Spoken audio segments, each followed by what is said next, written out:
begin a new series this week. It's going to last for about 4 or 5 weeks, and I'm going to explain in a little bit what it is and what we're going to be studying. But I want to begin with a passage that every time I read it, every time I look at it, I think, did he just say that? Like did he really just say that? And then I think, imagine being the person that this was addressed to. Imagine being the person that this was written to. And I'm going to start, it's Hebrews chapter 5. We're just going to jump right in. Hebrews chapter 5. We're going to start in verse 11. To give you a quick background on the book of Hebrews.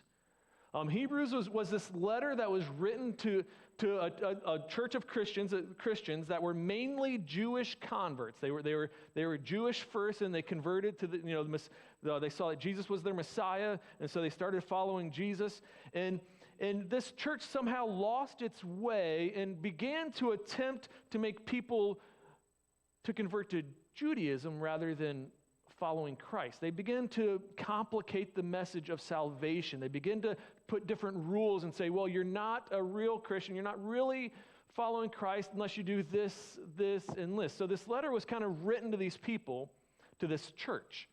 And kind of it's almost like a correction letter. Like, okay, now the author was saying, I know you heard the message of salvation, but you're starting to get away from it.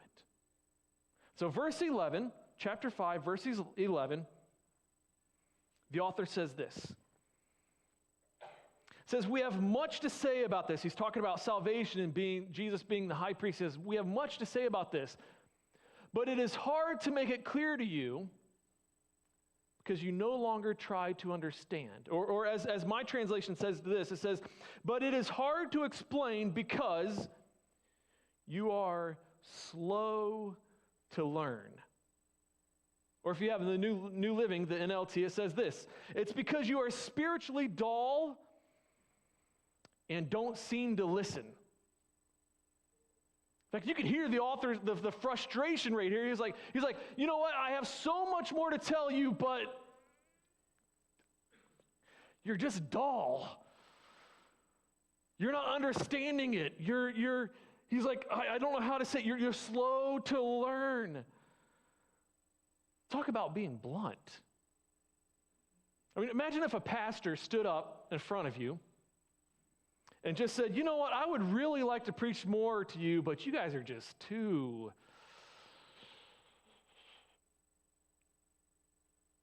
slow to learn. How do I put this nicely? Too dull. You know, I mean, that would get, you know what, I bet you if a pastor started it that way, things would get thrown at him. I was actually challenged, this was about a couple months ago, to start a sermon off with another passage that's kind of like this, that you know, it's like one of those really blunt messages, is actually Amos 4:1. If you want to look it up, you can. But someone said, you know, I dare you to start a message with this passage. I said, there's no way. Because it says this, Amos 4:1 says, listen to me, you fat cows. And I'm sure if I started out saying that you guys would probably stand up and throw things at me or walk out. I mean, this is kind of the same way. The author here is like, listen, I would love to preach to you more, but you're frustrating. That's what he was saying. You guys are just frustrating me. And he doesn't stop. It's not like he just says it right here. He doesn't say you don't even try to understand anymore. You're slow to learn or you're dull. He doesn't stop. He continues. He says, in fact, though by this time you ought to be teachers, you need someone to teach you the elementary truths of God's word all over again. You need milk, not solid food. He says, in fact, you should be teachers. You should have went all the way through school. You should have went to college. You should have graduated, and you should be now teaching, but instead you're still in elementary. You're still in grade school. And if that doesn't get their attention, if the readers of this letter doesn't get their attention, he says, you're still drinking milk. You should be eating solid food, but instead you are an infant. He's basically calling them little babies. Paul says, you're still babies. You still need bottle fed. You should be way past the place that you are in your spiritual walk, but instead you are still a baby. And we know the steps of infancy, right? When we have babies, they have to drink milk, and they live on milk and milk alone, but eventually they get to the point where you can start mixing this really nasty smelling oatmeal. One of the grossest stuff ever. Or you can purify, like you liquefy vegetables and fruits. And I mean, it smells horrible, but you start to add solids to their diet, right? And their digestive system starts to be able to handle solids. Then eventually, the next thing you know, you turn around and they're teenagers and they're eating out of house and home, and they want steaks and shrimps and all this other stuff.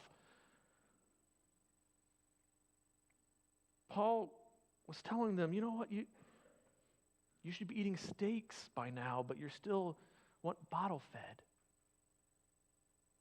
This is like the ultimate put down as a when we were younger. I don't know if you remember this in elementary school, but when kids when they want to really put down the other kid, they look at him and say, "You're such a baby," right? If you're playing sports and they can't do something, you're such a baby. Paul's like, you guys are still babies. You should have grown up by now. But the things you do and the things that your understanding of God is just babyish, which is fine for a while. It's okay for a while. He said, not for you. So I want you to grow up. Paul was writing this, and the readers of this letter, he was saying, listen, I want you, I need you. It's about time to grow up. Grow up, church. That's what he was saying. Now physically, we grow naturally physically. Growing up physically is natural, right? I mean, I love watching the progress, the different stages of babies as they grow up, with the infant to a baby and then the toddler. In fact, my little nephew just learned how to start crawling, and he's pulling himself now up kind of by himself, and eventually I know what's going to happen next is you're going to walk with him holding your hands, and then all of a sudden you turn around and they start walking, and then once they start walking, everything's all over with, because then they're in everything. They start climbing the cabinets and on the fridge, and I don't know if your kids did that, but I mean, they're just everywhere. And then they become toddlers and preschool, then early elementary, and then middle school, and then they're driving, and then they're off to college or off, getting a job. Then they have kids and it starts over, right? I mean, we naturally grow physically. When I was in about 5th grade, pretty much from 5th through 8th grade, I'd see my grandma and grandpa once or twice a year because they lived far away. And every time I'd see my grandma, I would come in and she'd look at me and she'd say, now, she was the only one allowed to call me Andy, okay? Just before I even start the story. This does not give anybody permission to call me Andy. Just putting that out there. But I'd walk into her house and I'd say, Grandma, and she'd say, Andy! She'd come up, she'd look at me, she'd go, you've grown so much. And she'd say that from 5th through 8th grade. You know what? I didn't grow an inch 5th through 8th grade. I was 4'11", 75 pounds, wet. I only knew that because I wrestled, and I would eat steaks before I'd match, and I could try to get up to 75 pounds, and everyone starved themselves to get to 80. But I was tiny. I did not grow. But every time she'd be like, "Oh, you grew," and I'd be like, "No, I haven't. I have not grown a bit." I mean, eventually I started to grow, just a little bit. I'm still waiting for my growth spurt. But we don't have to do too much to grow. It happens naturally. Even as we get older, we still grow. It's just out instead of up. But spiritual growth is different than physical growth. Growing spiritually is different because it doesn't happen naturally. Paul said, you should have grown up by now, but you're not. If we want to grow, if we don't do something spiritually, if we don't do something to help us grow spiritually, then we won't grow spiritually. fact, many times we'll just be stuck as infants. So I've seen those who have been Christians for a long time, who have been following Christ, but still spiritually immature and still in the infant stage. If we're not careful, we can follow Christ for a long time, but we can still be spiritually immature. And many times, most of the time, if we are not growing in Christ, if we are not growing closer to Him, then we are actually going backwards. So what do we do?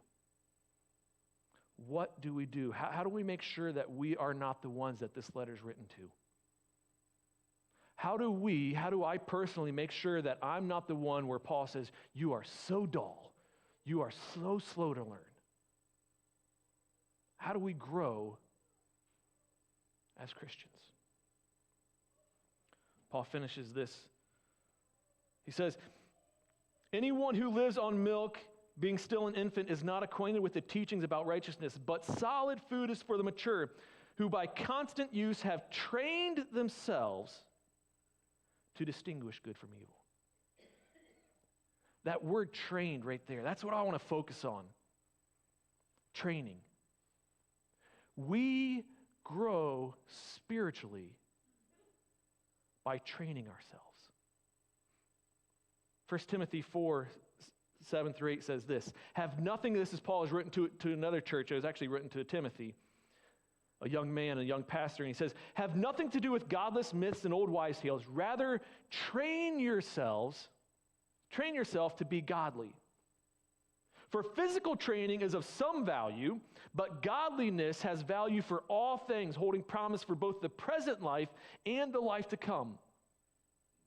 The key to not staying as an infant is training. Another word for this is discipline. It's like training like an athlete. You know, there's no one becomes great as an athlete or as with anything. Nothing happens that's great without discipline first. If you go listen to an amazing concert pianist, someone who can just play the piano, you know what happened first before they became like that? They trained hard. They were disciplined. The NBA season just started, and you know what? All these amazing athletes, all these all-stars, you know what happened before they got into the NBA, before they started shooting baskets? They trained. Football players trained. You know, to get a college degree, you have to train. Nothing great happens without discipline. Discipline leads us. Training and discipline leads us to freedom. I know that sounds weird. It sounds weird to say, you know what? We have to discipline ourselves. We have to train really hard. But if we train really hard, it actually doesn't lead, it leads to freedom. Hours of practicing the piano might be drudgery and hard at the time, but the result is the freedom to play the most beautiful music that you can. And when I was in high school, my best friend Daniel Junn, he was amazing piano player. Every talent show he won. He would play the piano in the talent show, and then he would turn around and play the whole thing backwards behind his back. He was that good. And sometimes I'm pretty sure he put his foot on the piano and would start playing. I mean, he was just amazing.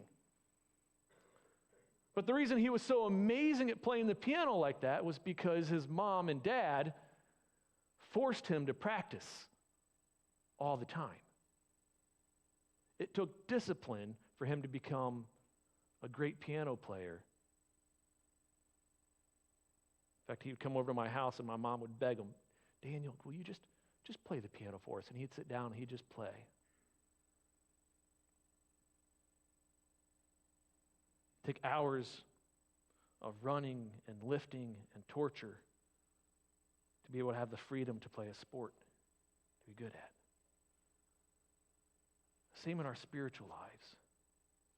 We need to develop disciplines. We need to develop habits so that we can grow. We need to train. But here's the amazing thing is these habits, spiritual habits and spiritual disciplines aren't drudgery, aren't hard.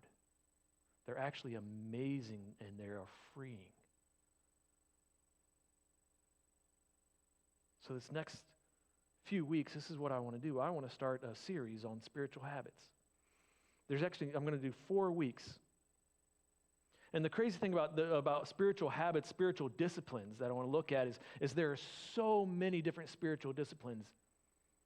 When I started looking at doing this series, when I wanted to do this series, I was like, okay, which ones do we want to look at? Because there's tons of them. There's actually a book, it's an old book called Celebration of Discipline. It's written by a guy, his last name's Foster.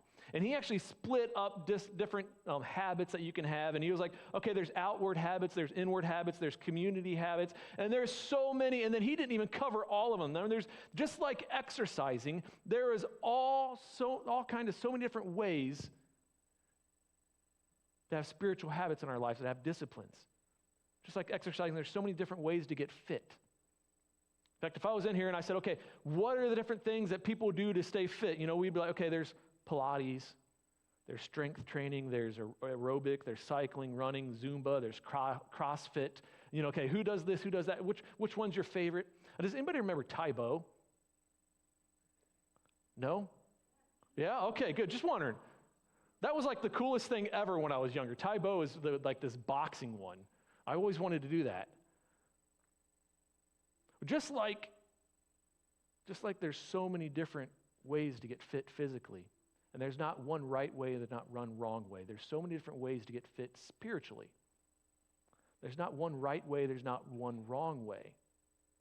But there are some common habits, some almost vital ones that help us train. So for the next 4 weeks, I want to look at 4 different habits.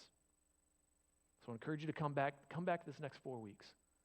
But I'm not going to just talk about the habits. I don't want to just talk about habits. We're actually going to have resources to help you with the habit.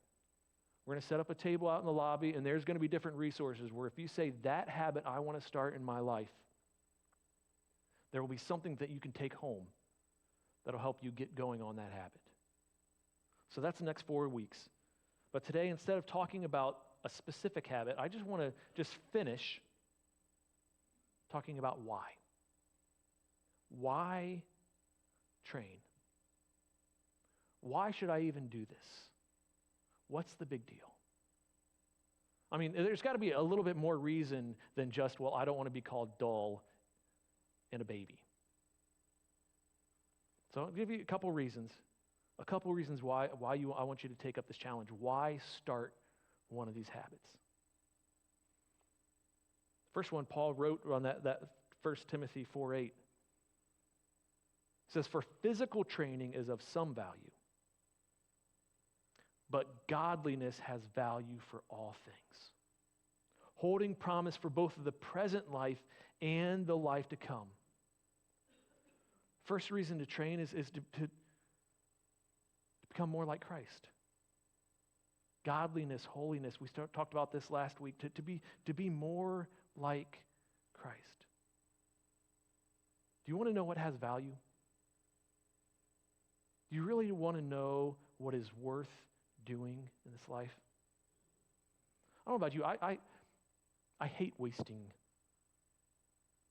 money and time. I am always looking for a good value. When I go into Kohl's, if I go shopping at Kohl's, I walk into Kohl's, and you know what aisle I hit first? Clearance.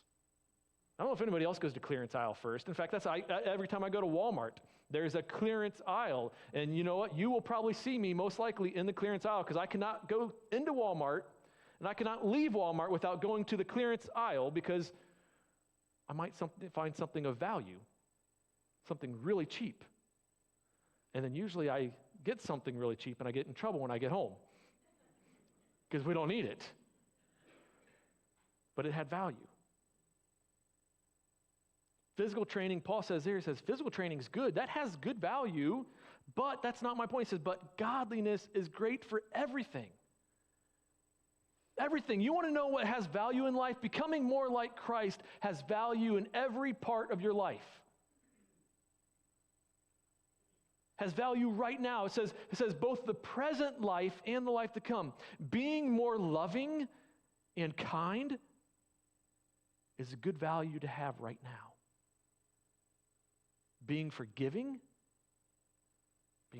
is key to life right now. That's what has value. Having joy, having peace.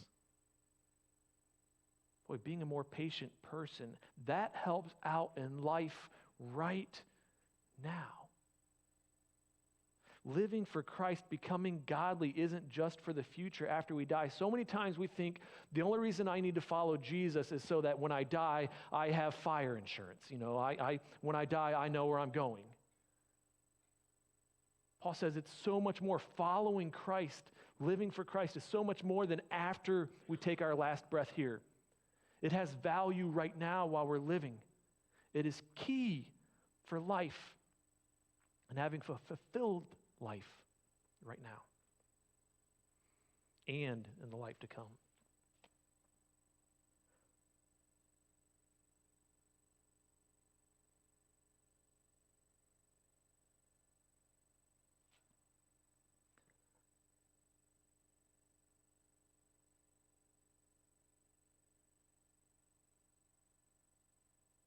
My throat, now I'm hoping not to cough in the mic and make it sound really awkward. We will see. So the first thing is it adds value to life. Becoming more godly adds value to life. Second thing is this: Jesus assumes that we're going to do these disciplines. Jesus just assumes it. He says that, you know what? When you do these, this is what's going to happen. This is what I want you to do. In Matthew 6, right where we stopped on the Sermon on the Mount, and where we're going to pick up in January, starts in Matthew 6, and Jesus says this. He starts going through these spiritual disciplines, and he goes, you know what? When you pray, do it this way. He didn't say if you pray. He says when you pray.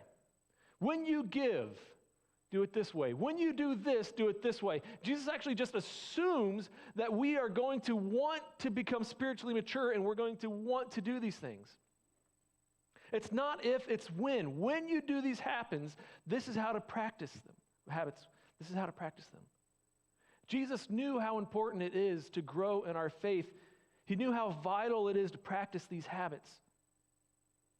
And he really doesn't give much of an option. He just says simply, you know what, do these. Because they're important. So first, to become more like Christ. Second, Jesus expects it. And the final one, thank you.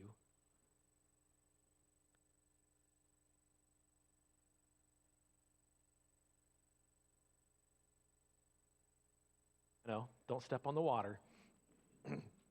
Thank you. And finally, why do the spiritual disciplines? Why do it? Because it brings us into the presence of God, and we get to enjoy God.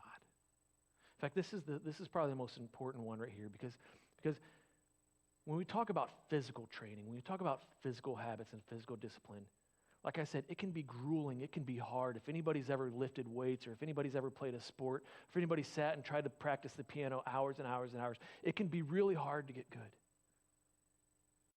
But spiritual disciplines are so different because, you know what, it is so amazing. It brings us into the presence of God. And David is writing this in Psalms. He was writing about this, and he says, and he's talking about just, here, I'll read. It says this. It says, my flesh and my heart may fail, but God is the strength of my heart and my portion forever. Those who are far from you will perish. You destroy all who are unfaithful to you. But as for me, it is good to be near God. Actually, that word good, it is pleasing. It is wonderful to be near God.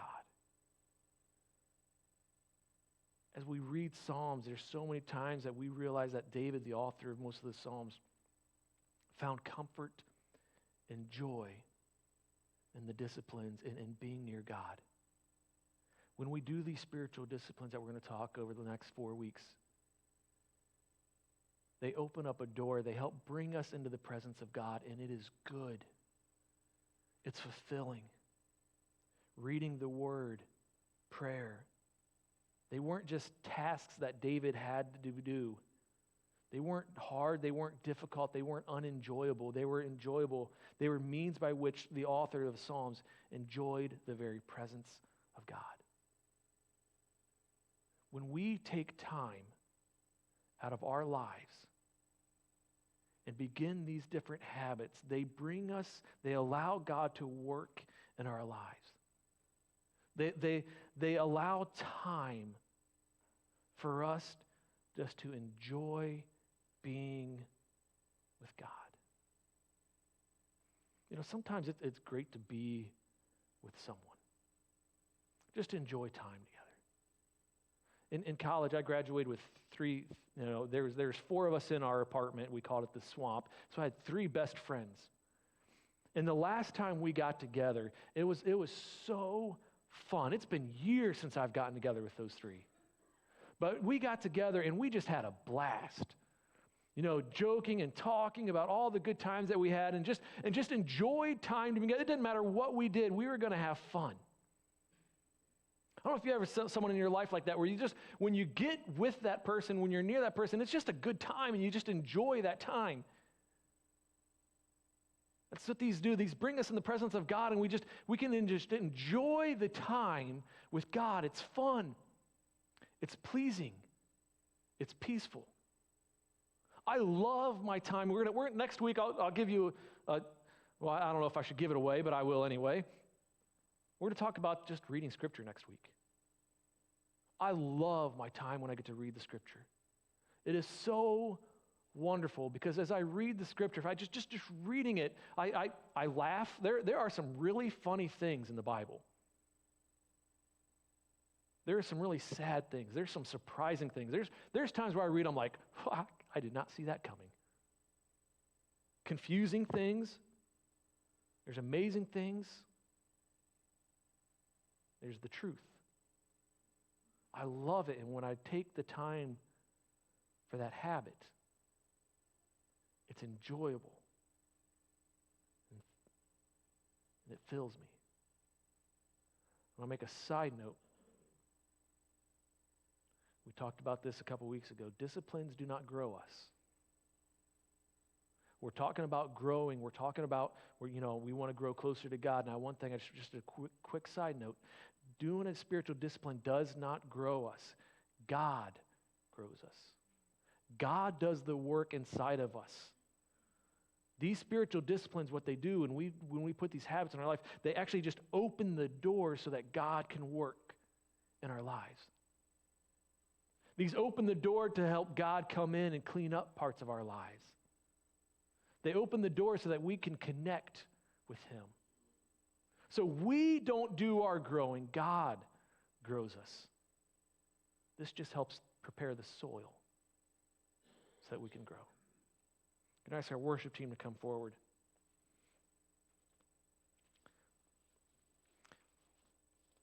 And I'll end with this illustration that I read out of this book that I thought was perfect.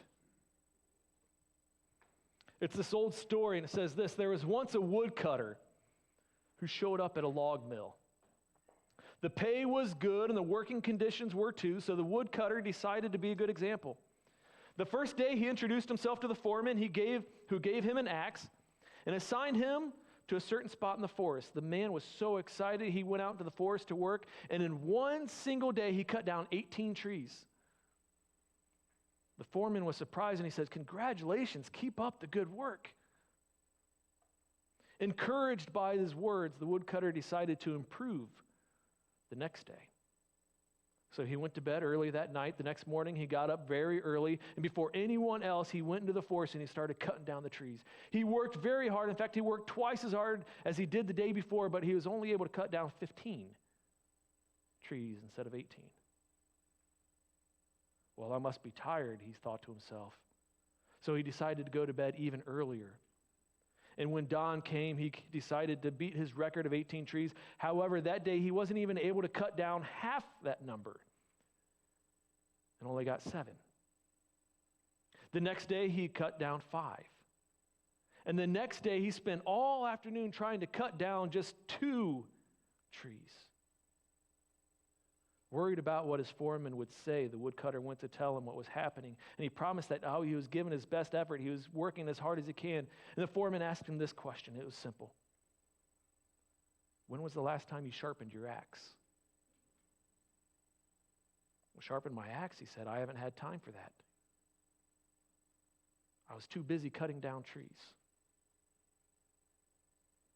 When the axe gets dull, we'll have to spend double the energy to obtain half the results.